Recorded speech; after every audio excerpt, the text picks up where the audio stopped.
Please welcome Real Kaka, Roger Moore.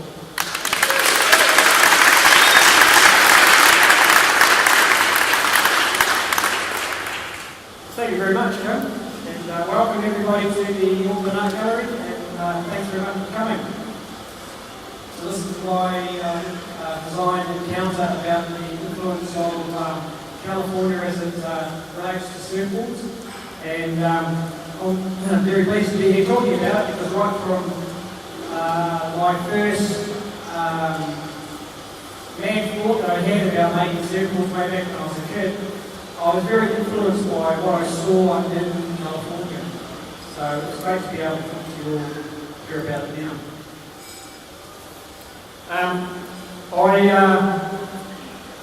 I built my surfboards in a factory up in Ruakaka, and I've been doing that since 1983. But when I was a kid and I wanted to make a surfboard, I didn't have the flash factory with all the gadgets and all the gear and everything. I was just a kid, and I had a bedroom. So, yes, I did. I made my surfboards in my bedroom, and I don't know how my mother put up with me. She was very supportive. If you can imagine the dust and the fumes that were coming out of my bedroom back in 1971, and she just somehow turned a blind eye and whipped up another batch of cheese scones. The other thing that I'd like to mention is I've got my work colleagues here that I've worked with that have helped me build all of these surfboards. I do have a couple of historic boards with me, these two over here from the 70s and the 80s that Colin Ankovich and I bought. But when I finish my talk and we're having a look at all the boards, I have my work colleagues here and make me feel very good to have them here. Chris Glass, my office administrator, is here somewhere. And where are you, Chris? Probably a little bit shy, but she's here somewhere. And she has to put up with my mess these days, and she's the one that's more likely to look up the patch of scones. I also have Emma Cox is here, and hopefully Dave Rippleway is here. The thing about those two is that they are surfboard craftsmen. I don't want to say craftswoman in Emma's case, because I think the word craftsman tells us all a little bit about what it is they do. So have a good look at the boards while you're here and just check it out and have a look at the work that goes into them. They are handmade and individually made and they're custom made.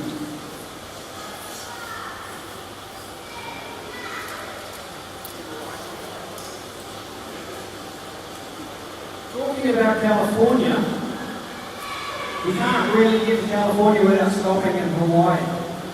Hawaii is, as far as we're concerned, the birthplace of surfing, and the Hawaiians really enjoyed it.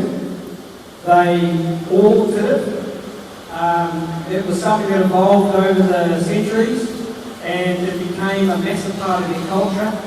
It was very sophisticated. They learned how to make surfboards from the raw materials they had, which were trees, and they learned how to use the curves that were in the trees naturally and how to remove the curves from the parts of the tree that they didn't need. They learned how to make surfboards that function in the waves, so they developed their surfboard shapes to a very high level. Now, when Europeans came to Hawaii, this is the sort of thing they saw. And I don't think that's a cliche. I think that's what they saw. They saw everybody in the water having fun riding waves on different lengths and different types of surfboards, riding different styles. Unfortunately, when the missionaries came along, the missionaries wore a lot of clothes the Hawaiians didn't wear any, and things had to change, and surfing was frowned upon. It was discouraged, and it pretty much all but disappeared. And with it, massive knowledge base on how to design and shape surfboards disappeared as well. It wasn't until the turn of the century when Hawaii started to become developed for tourism that seemed like a good idea to promote surfing again. where California comes into it. The way that surfing got to California is that 3 Hawaiian princes were sent to Santa Cruz to go to school and get an education. And these guys missed their surfing, so they built themselves some boards and they started surfing in California. So that's how surfing actually got to California. California embraced surfing, and it's interesting that when the Californians started to make surfboards, they didn't make them out of trees as such. They went to the sawmill and brought a flat plank of timber and went surfing on it. So if you can imagine, modern surfboards kind of came from a different viewpoint, and the curves that the Hawaiians knew all about had to kind of like be redeveloped. And it took a long time for those curves to come back into surfboards. So we really lost a lot through the disappearance of surfing in Hawaii.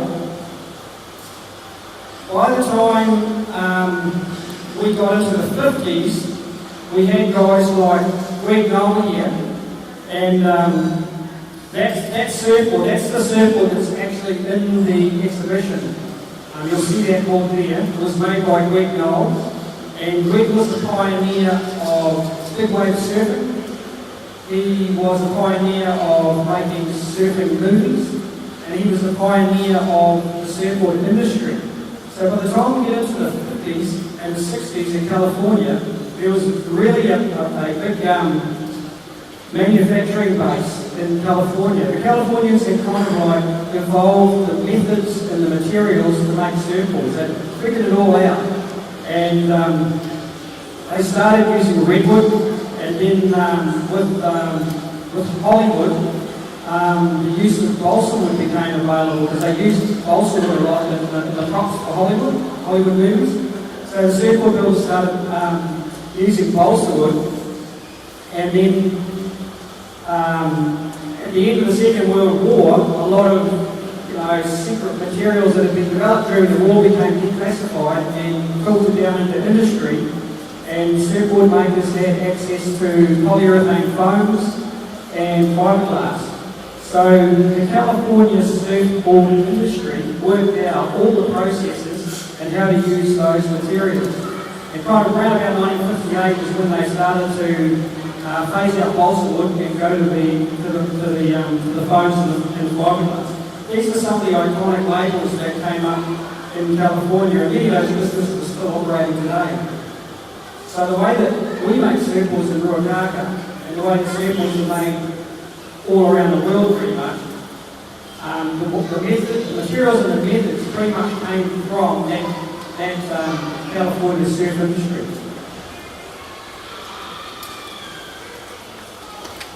By the time we get to the end of our design period, which the exhibition that we're showing goes from 1930 to 1965.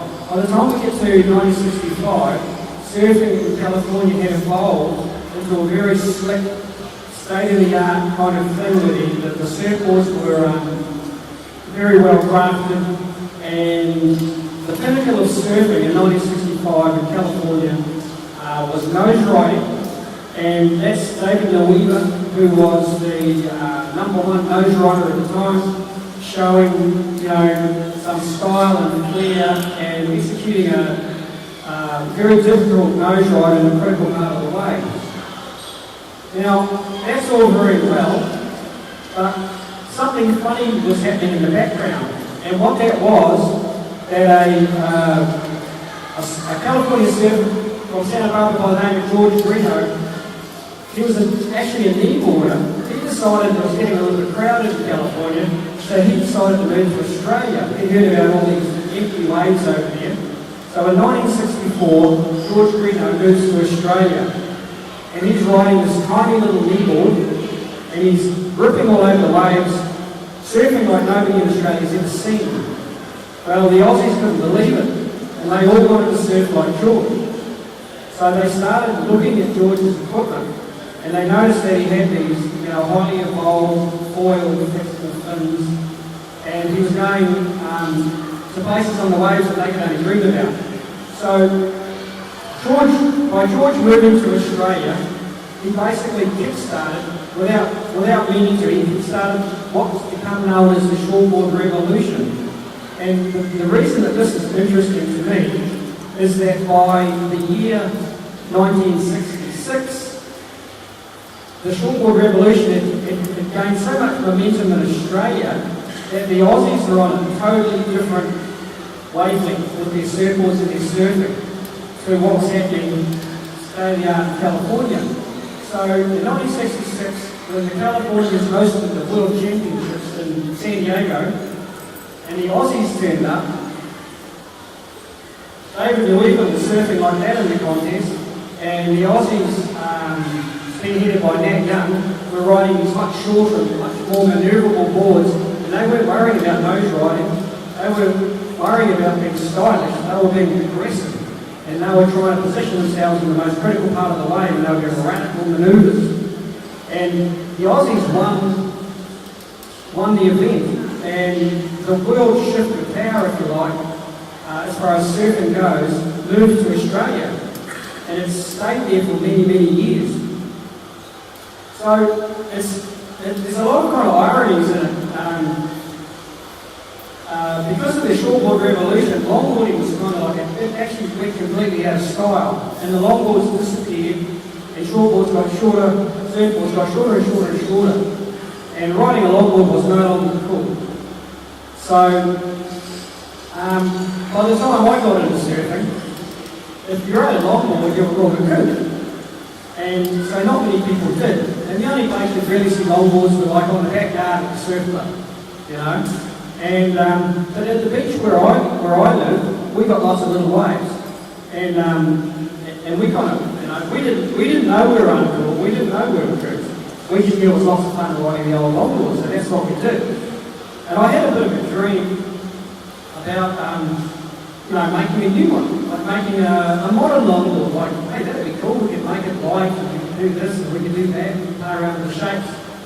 I didn't really do anything about it until I went on a trip to Hawaii.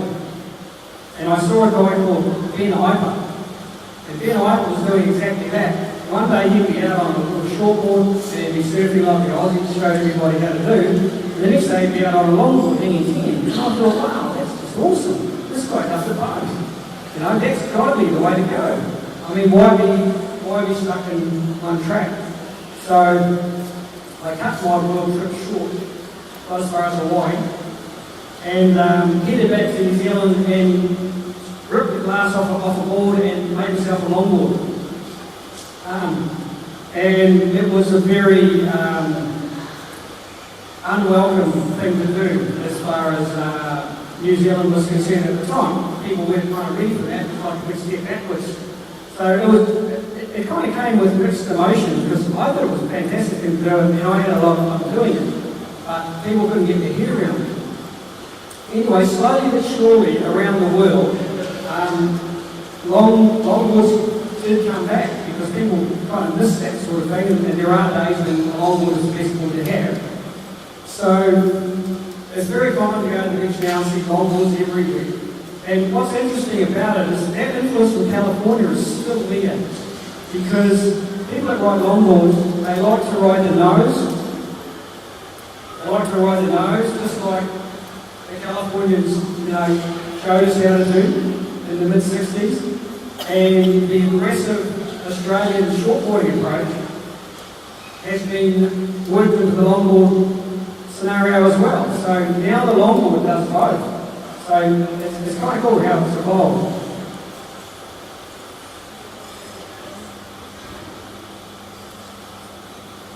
A major influence from California, and strictly speaking, this is a little bit outside of our design area, but it's so important, I've got to mention it, because in the late 60s, there was another kneeboarder in California, this time from San Diego, by the name of Steve List. And he had very short little kneeboards with split tails, and he had two little fins on them, and they were called fish.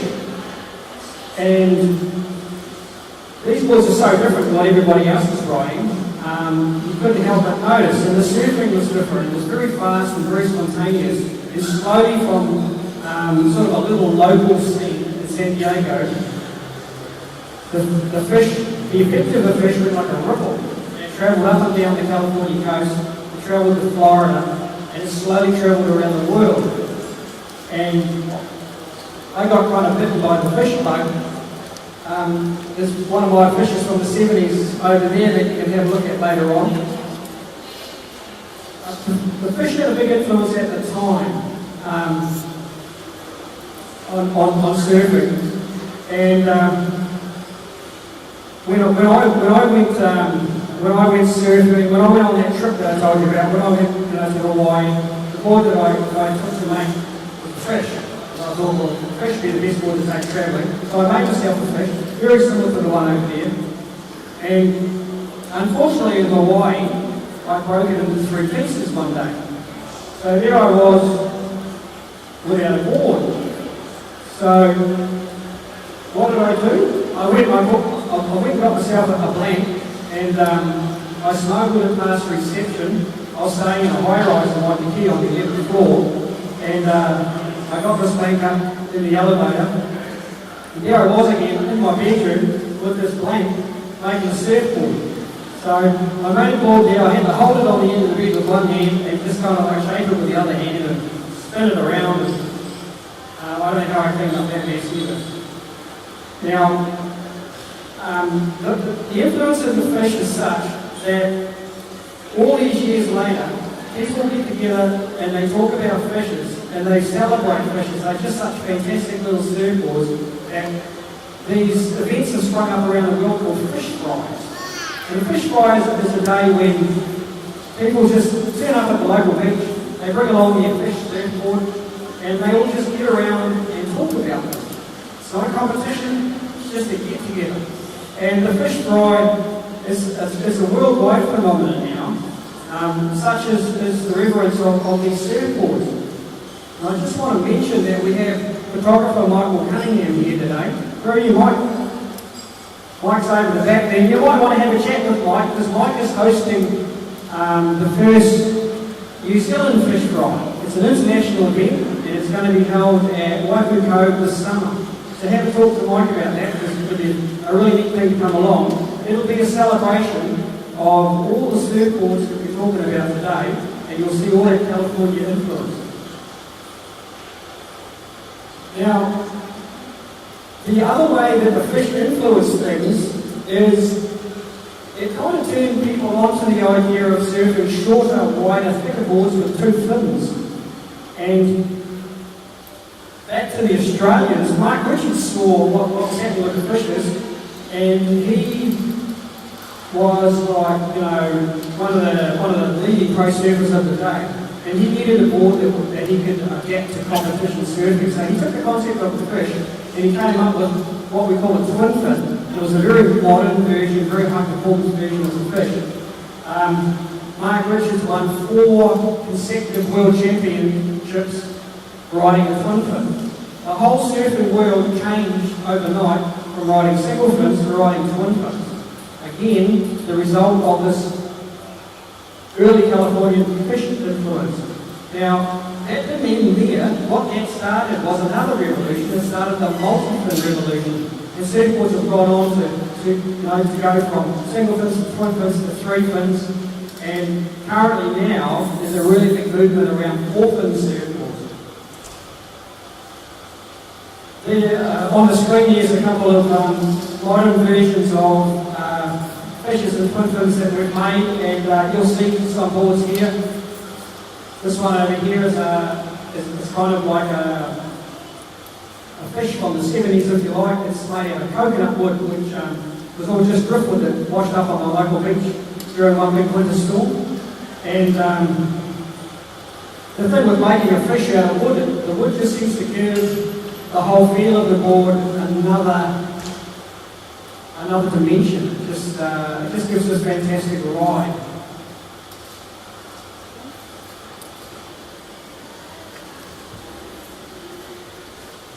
In California, at different times of history, there's been different characters that have done different things. In the 1940s, there was a guy called Bob Simmons, and he was in the same part of town as Steve Liss, about 20 years earlier. And Bob was a eccentric kind of a guy. He was a bit of a loner, he did things his way. He was a mathematician, and he worked all the surfboards out using mathematical equations. None of the other shapers did that, and they used to have fierce arguments about what was right and what was wrong. But Bob just did it his way. And Bob was responsible for coming up with a lot of the foils and a lot of the rail shapes, the way the curves are put together and concave bottoms. And he was the originator of the idea of using two fins. So Bob had this massive influence whereby, even though the other shapers in California that were doing great things didn't agree with him and they didn't copy his boards, they took a lot of the design elements out of his boards and integrated them into what they did. So he had an effect that changed all surfboards. Something else that Bob Simmons did is, being a bit of a loner, he'd nip off for a surf by himself, and we all surfers know what that's like. And he had a little shore break wave that he used to go and surf all by himself. Nobody else was interested. And he didn't want to ride his 10-foot longboard there because it wasn't the right, it didn't suit the wave conditions. So he made a 6-foot version of a 10-foot board. Everybody was riding 10-foot boards except for Bob. He had a little 6-foot board. Now, the world didn't really know too much about this. Bob died, and life went on, and things did what they did.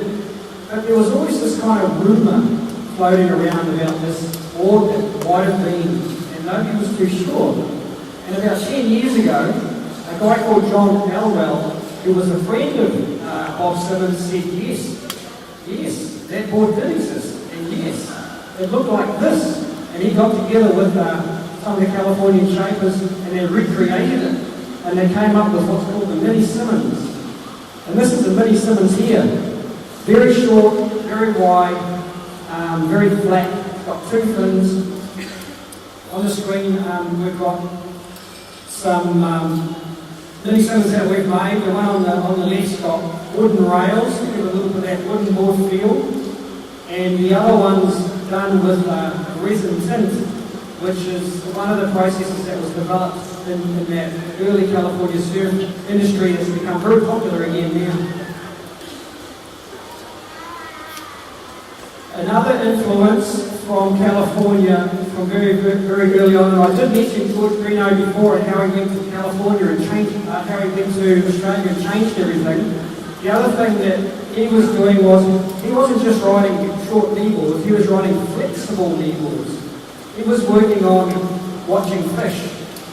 And he figured out that, a surfboard should be moving like fish moves.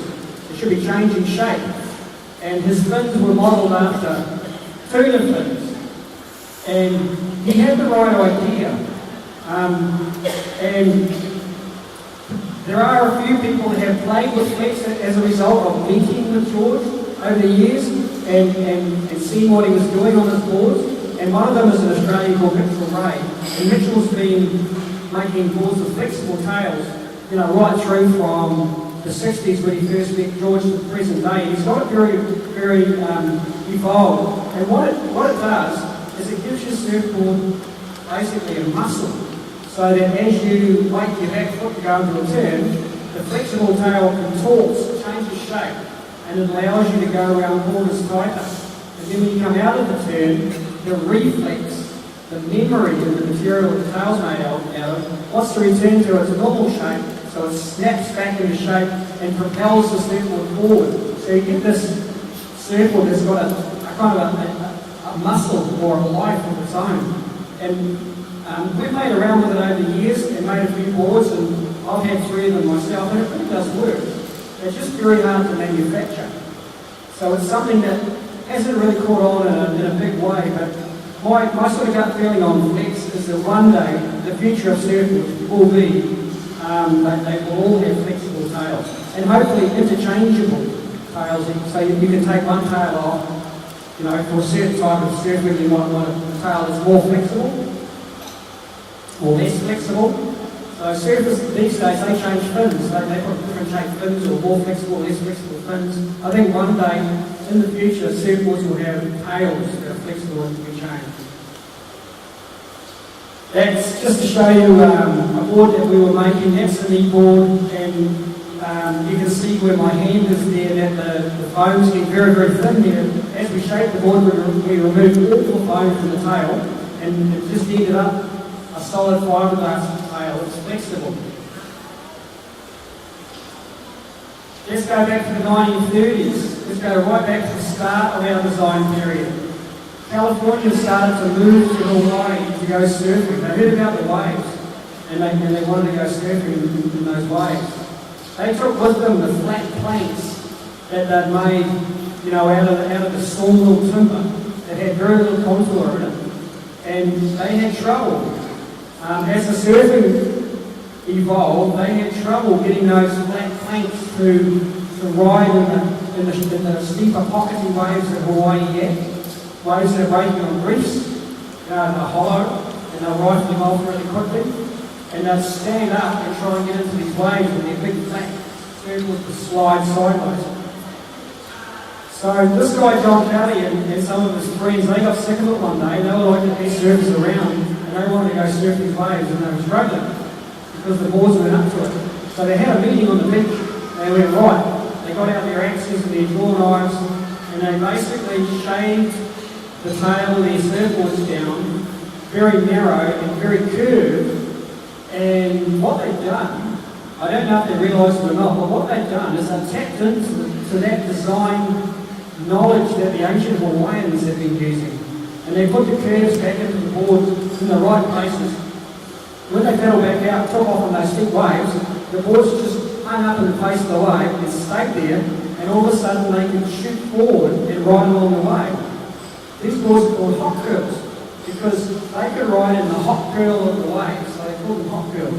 Now, what the hot curl did is it meant that all of a sudden surfers could start riding more challenging waves, bigger waves. So these boards were the start of the big wave surfing movement. They also freed the surfer up. So the surfer didn't have to stand on the tail, trying to control the board, dropping a foot in the water to steer. All of a sudden the surfer could move forward on the board and start doing other stuff. So the hot curl also was the start of what was called the hot curl movement, the hot dog movement, the hot dog style of surfing, where the surfer basically makes up his own repertoire of what he's going to do. So all of a sudden, you had surfers that were once just stuck on the back of their board, just trying to hang on for dear life. All of a sudden, you can start getting flamboyant. You can start doing different things. The hot curl was only around for a little while, about 10 years, because as things evolve, they do, somebody put a fin on a surfboard. I've got a guy called Tom Blake out of California. He unbolted an aluminium skeg off a water ski, and he bolted it onto a surfboard, and all of a sudden he had control and maneuverability. And there's 3 boards in that photo there, 2 of them are hot curls, no fin, and George Downing's standing there with his board, and he's got a fin on it. So you can see in that photo that things were changing. And what happened over a period of about 10 years, the hot curls got phased out, and surfboards with fins have basically been the main way of doing it. It's interesting, with the longboards having come back over the years, there's been a big sort of renaissance in surfboard design and craftsmanship, and a lot of the old stuff. There's been a lot of people who used to surf, a lot of nostalgia, thinking about it all, and let's do this, let's do that, and remember that, when we had boards like that and that sort of thing. And so what's happened is shapers around the world have started going to places like the Bishop Museum in Hawaii and looking at the old boards. There's a few old boards here, a few old Hawaiian boards, and discovering the curves and the shapes and having a good look. And well, none of those boards have fins. So they started to make reproductions. And out of it has come this whole phenomena of riding finless surfboards. And it's sweeping the world. There's a few different variations on it. But a California called Tom Wegener kind of kick-started the thing off. And I was very intrigued because I'm a surfboard shaper. So it's kind of like, well, all of a sudden people are riding surfboards, they don't have any fins on them. How can they do that? So I had to get my head around it, and I wanted to be involved. And I thought, well, hey, what about those hot reel boards that they used to ride in the 1930s? So I thought I'd have a go at making one and see what it was like to surf it. Here's the modern day one here, and you can see that it's got the same sort of roll fin shape that the guys came up with in the 1930s. And you'll notice that I've got quite a collection of them there. And I've kind of evolved the things to the point where I've taken the 1930s concepts and I've merged it with modern ideas and just sort of tried to bring that 1930s style of surfing into the present day. And it really is a lot of fun, taking off on a wave without a fin, and it's a completely different feeling, it's a completely different sensation, and who knows where we'll go with it. But there's a nice collection of hot reels over there of different lengths that you can have a look at. So I'm going to be, that's the end of my talk. I'm going to be hanging around for a while. So feel free to come and ask me any questions. Feel free to browse around and have a look at the board. Thanks very much for coming.